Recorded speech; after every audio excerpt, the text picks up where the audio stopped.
Умаан гаднах жирэмсэн болсон хүмүүс нэлээд олон асуулт ирүүлсэн.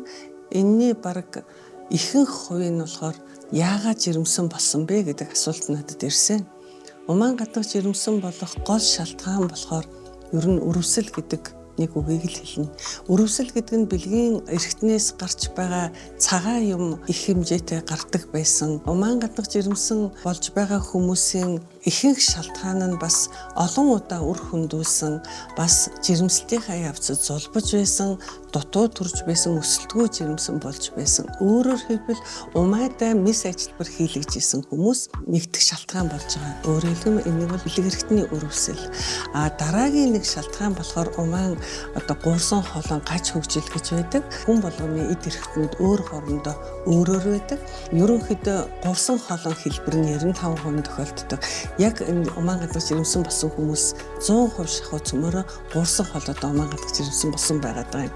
Тэгэхээр энэ саяны механик буюу ажилбар хийсний улмаас үүссэн өрөвслүүд байж болж байна. Мөн бэлгийн замаар дамждаг халдваруудаар өвчлсөн эмэгтэйчүүд бас умаан гаднах жирэмсэн болдог.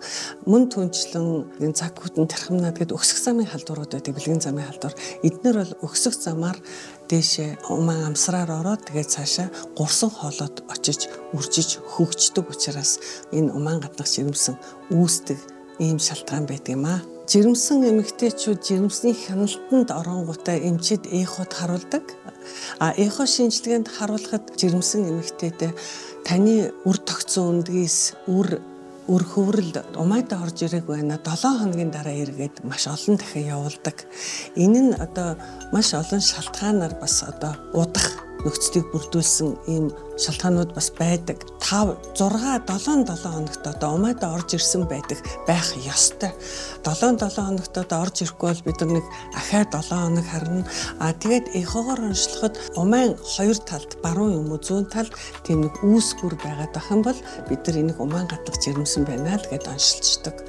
Ерөнхийдөө гол шинж тэмдэг нь бол умаан гаднах жирэмсэн байсан ч нөгөө бидний шээсэнд үздэг тест гэж ярддаг сорил бол 2 зураас гардаг. Тэгээд умаан гаднаач байсан 2 зураас, умаан дотрооч байсан 2 зураас гардаг гэдгийг мэдэх хэрэгтэй. Харин яг умаан гаднах гэдэг жирэмсэн нь болохоор жирэмсний 2 сартай болохоос өмнө ямар ч байсан умаан хүндэдээ орсон байх ёстой ороогүй тохиолдолд умаан гаднах байх 100% бараг магадaltaй гэж үзэж болно. Умаан гаднах жирэмсэн болохгүй байх бүрэн эмчилгээний арга байдаг. Умаан гаднах жирэмсэн бүр анхны жирэмсэнд умаан гаднах жирэмсэн болсон үйлчлүүлэгч надаас асуулт асуусан байлаа. Би яагаад анх удаа жирэмсэлж байгаа мөртлөө умаан гаднах жирэмсэн. Тэгэхээр тэр хүнд саяны хэлж байгаа нөгөө тоорч халдвар нянгууд уреаплазм, микоплазм гэсэн энэ нянгууд бэлэг эрхтэнд өксөх замаар аль хэдийн орчихсон байгаа тохиолдолд тэр умаан гаднах жирэмсэн үүссэн учраас хэрвээ анхнаасаа цагаан юм ирдэг охтууд, цагаан юм их хэмжээгээр гардаг. Энэ охтуудад нөгөө саяны миний хэлээд байгаа шинжилгээнүүдэд хамруулчих юм бол тэр өрөвслийг дарчих юм бол умаан гаднах жирэмсэн анхнаасаа нэг ч удаа болохгүй байж болно. Нэг удаа баруун юм уу зүүн өрийн хоолойдоо гурсан хоолойдоо умаан гаднах жирэмсэн болсон байгаа хүмүүс 2 дахь хоолойгоо аварч үлдэхийн тулд 2 дахь хоолойгоороо үр тогтоохын тулд нөгөө саяны эмчийн зааж хэлээд байгаа тэр шинжилгээнүүдэд хамруулад шалтгааныг нь арилгачих юм бол дараагийн гурсан хоолойгоор жирэмслэх боломжтой. За үлдсэн нэг гурсан хоолойгоор жирэмслэх надад боломж байгаа юу гэж маш олон хүн асуусан байсан. Та боломжтой. Өөрөөр хэлэх юм бол би түрүүний асуултанд бас хэлсэн. Өмнө нь умаан гаднах жирэмсэн болсон шалтгаанаа харилцах юм бол дараагийн үлдсэн гурсан хоолойгоор 5-6 хүүхэд гаргасан хүн байдаг юм аа. За нөгөө кесарево хагалгаа чинь бүх төрөлтийн бараг 30% эзэлдэг. Тэгээд энэ хүн 3 удаа кесарево хагалгаар төрсөн хагалгааны месцастын сорвтой. Тэгээд 4 дахь хүүхэд нь бас 4 хүүхэд гаргана гэж зорьсон байна. Тэр хүүхэд нь яг сорвон дээр уг нь гурсан хоолойгоор яваад орж ирсэн үр тогтсон үндгээс нь умаан хөндөйтэй байх ёстой. Гэтэл умаахаа өмнө хананд байдаг нөгөө умаан шархан дээрээ, сорвон дээрээ тогтсон байна. Хэдийгээр энэ хүүхэд умай дотроо байгаа ч гэсэн умайн гаднах жирэмсний нэг хэлбэр гэж үздэг. яг сорвин дээр байгаа хүүхэд бол цаашаа үргэлжилж том болоод өсөж хөгжих боломжгүй энэ умаан гаднах жирэмсний хэлбэр учраас мэс заслын арга хэмжээ авдаг. Ийм л хэлбэр байгаамаа. Өсөлтгөө жирэмсэн болсон эмэгтэй би ямар шинжилгээ хийлгэх вэ?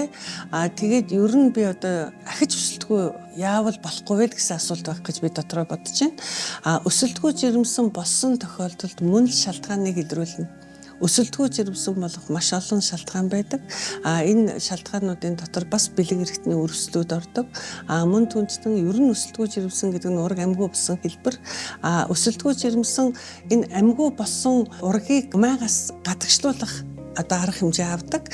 Энийний дараа хамгийн гол нь хамгийн анхны шинжилгээ бол өсөлтгөө болсон шалтгааныг олохын тулд умаагаас авсан эдээсээ заавал биопси шинжилгээ авах ёстой.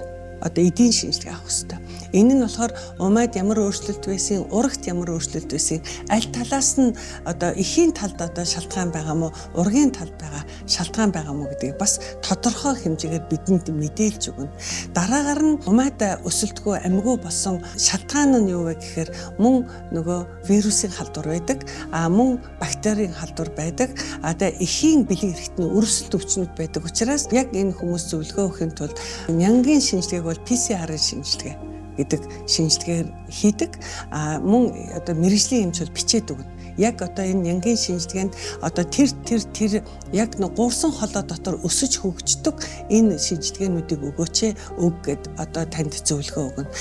Тэгээд дээрэс нь торч халдварын шинжилгээ гэдэг чинь хамгийн их ургийг амьгүй болгох чинь бидний нөгөө аман дээр гардаг хомхон вирус гэж. Хомхон вирус нь мөн бэлэг эрхтний нөгөө хомхон вирус гэж бас хоёр хуваадгийн. Амны болон бэлэг эрхтний.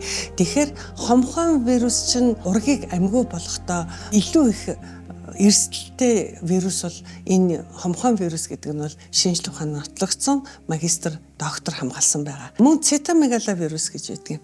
Цитомегаловирус нь 2 дугаар байранд ургийг амьгүй болгож байгаа вирус байгаа. Энэ торч халдварын 5 хос вирусыг шинжилгээнд өгөөд хариуг нь аваад хэрвээ вирус илэрсэн байвал вирусыг эмчлэх эмчилгээ зөндөө байгаа. Хэдийгээс организмоос вирус гарахгүй ч гэсэн түүнийг идэвхгүй болгосон тохиолдолд таны хүүхэд эрүүл гарч болно. Тэгээд вирусын шинжилгээ болон бактерийн шинжилгээ, нянгийн шинжилгээ, PCR-ын шинжилгээнийхээ үр дүнг тооцоно. Мөн бактериологийн шинжилгээ нэмэгтэйгээс цагаан юм их хэмжээгээр өнгөтэй үнэртэй гараад байх юм бол таны ургийг амьгүй болоход хамгийн их нөлөө үзүүлнэ. Хамгийн наацхийн 3 шинжилгээ энэ шүү.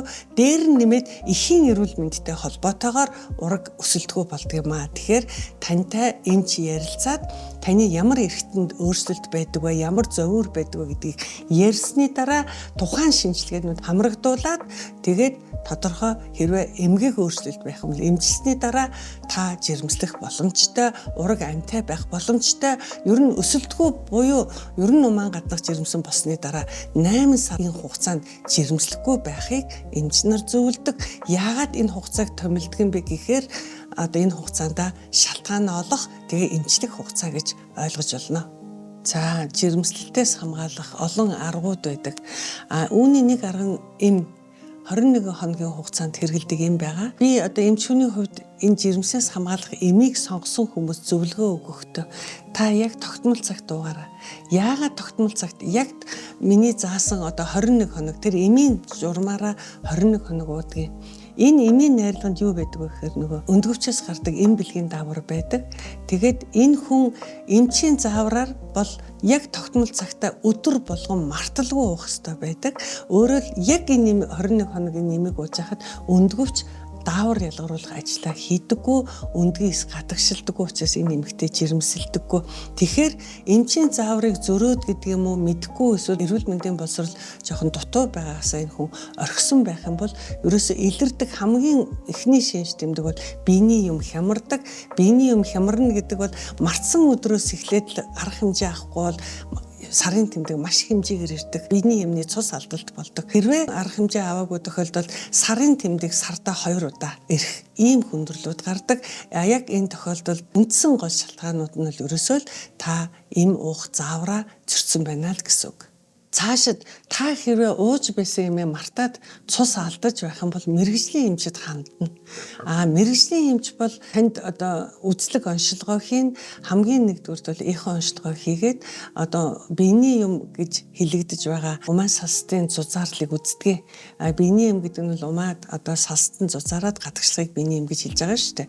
Тийм учраас энэ одоо умаа салс хэр зэрэг зузаан байна уу гэдгээс нь хамааруулаад одоо эмийн аргаар цус тогтоох уу эсвэл одоо умаа хүндийг багжаар цэвэрлэж цус тогтоох уу гэдэг эмч шийдвэрлэн энэ арга хэмжээ авч болно. Тэгвэл эмийн аргаар цус тогтоохдоо бас схемээр нөгөө ууж байгаад алдсан эмийн доозыг нэмэгдүүлэх журмаар схемтэйгээр бас тодорхой цаг хугацаагаар уухыг зөвлөдөг учраас хэрвээ та эмчийн өгсөн заавраар эмийг ууж чадаж цус тогтоох доозоор уух энэ одоо зөвлөгөөг дагаж чадах юм бол эмийн аргаар таны цус тогтох бүрэн боломжтой. Гэхдээ энэ эмээ 3-6 сар үргэлжлүүлэн ууж байж таны энэ алдаад байгаа цус тогтно. Ер нь бол энэ эмийн арга нь бол нэгдүгээр жирэмсээс хамгаалдаг, хоёрдугаар өндгөвчийн үйл ажиллагаа хэвийн болгодгоороо хамгийн давуу талтай ийм арга байгаа. Ийм учраас энэ эмчийн заасан гэдэг юм уу эмийн заавар дээр байгаа заавар зөвлөгөөг дагаж мөрдсөн цагт энэ хамгийн сайн арга шүү гэдгийг л хэлмээр байна. За биений юмны хямрал гэдэг нь 3 хэлбэр байдаг гэд биений юмны цус алдалт, биений юм өвдөлттэй ирэх, биений өмгөл гэж 3 хаасан. Биений юм өвдөж ирж байна гэсэн олон асуултууд ирсэн. Биений юм өвдөж ирэх нь биений юмны хямрал гэдэг үндсэн том одоо хэсгийн нэг хэсэг юм байгаамаа. Энэгээр бол биений юм өвдөж ирэх үед одоо ерөнхийдөө хөнгөн дунд хөнд гэж байдгийг. Биений юм ирэхээс өмнө өвдөөд ирэх үед өвдөөд ирсний дараа өвдөөд байвал энэ хүнд зэргээр өвдөөд байна гэсэн. Хөнгөн байвал биений юм ирэхээс өмнө өвдөж байгаад эренгүүт намдахыг хөнгөн гэж нэрлэдэг. Тэгэхээр биений юм өвдөх шалтгаануудын талаар ярих ёстой байх. Биений юм өвдөх үндсэн шалтгаан нь бэлэг эрхтний гач хөгжил байж болно. Бэлэг эрхтний одоо жишээлбэл умаа жижигэнтэй хүмүүс байдаг юм уу? Эсвэл одоо бэлэг эрхтний өндгөвчийн үйл ажиллагаа хямарсантай гол холбоотойгоор энэ биений юм өвдөж ирээд байгаа. Хоёр дахь үндсэн шалтгаан нь болохоор бэлэг эрхтний өрсөлтэй хүмүүс биений юм өвдөж ирдэг. Хэрвээ таны биений юм эрэхтэй өвдөж ирж байвал та эмчид ерөнхийдөө хандана. Эмч үзлэг оншилгоо хийгээд танд ямар шалтгаантайгаар биений юм өвдөж ирээд байгааг бас тайлбарлана. Биений юм ерөнхийдөө энэ яг өвдөж ирэх үед маш олон шинж тэмдгүүд илэрдэг. Ганцхан биений юм өвдөж ирэхгүй. Биений юм ирэхийн өмнө толгоо өвдөх, дотор муухай оргих, мөн ууц нуруугаар өвдөх, зарим амьдралын чанарт нөлөөлөхөөр ажил сургуультай явж болохгүй болохоор ирдэг учраас энэ хүмүүс мэргэжлийн эмч нар зөвлөгөө өгдөг. Хэрвээ гэрийн нөхцөлд та өвдөөд байвал эмчид очихоос өмнө ямар нэгэн арга хэмжээ авах шаардлагатай байвал өвчин намдах хэмээг ууж болно. Хоёрдугаарт нь ерөнхийдөө нэлээд их хүчтэй өвдөж явахад бүлээн жин тавихыг бас зөвшөөрдөг. Тэгээд зүүн эмчилгээгээр бас биений юм өвдөлтөй эрхийг одоо дарж болно. Мөн түнчлэн өндгөвчийн үйл ажиллагааны хямралын нэг хэлбэрээ гэд би түрүү хэлсэн.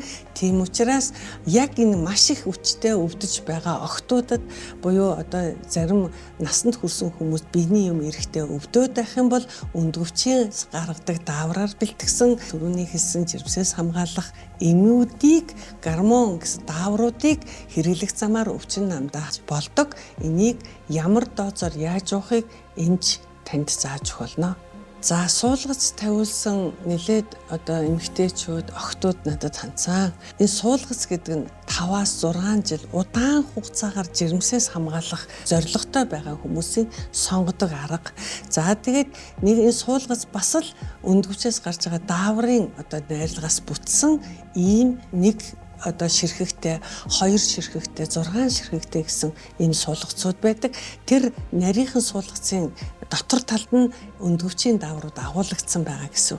Уг нь бол хэвийн үедээ бол энэ суулгац одоо энэ эмэгтэйд маш сайн одоо таарч байна гэсэн үед бол биений юм ирэхгүй. ерөөсөө биений юм ирэхгүй гэсэн ийм заавар байдаг. Гэхдээ ирж байгаа хүмүүс зөндөө байдаг. Хэрвээ биений юм ирж байвал бид нар одоо энэ болохгүй байна гэж үздэг. Харин биений юм нь ойрхон ирээд байх. Эсвэл биений юм ирэхдээ их хэмжээгээр ирээд байх юм бол мэрэгжлийн эмчид хандаж зөвлөгөө авах шаардлагатай. Хэрвээ маш их хэмжээгээр цус алдаад байвал суулгацаа хүртэл ахуулахыг зөвлөдөг бол суулгацсан байж байхад бас дааврын эмчилгээгээр цус тогтоох эмчилгээ хийгээд хэвийн хэмжээнд 3-6 сар хослуулан эмчилж байгаад тэгээд дааврын одоо эмээ зогсооход суулгацын үйл ажиллагаа цаашаа одоо хэвийнээр үргэлжлэх боломжтой ийм аргын үед илэрч байгаа л гаж нөлөө гэж үзэж болно.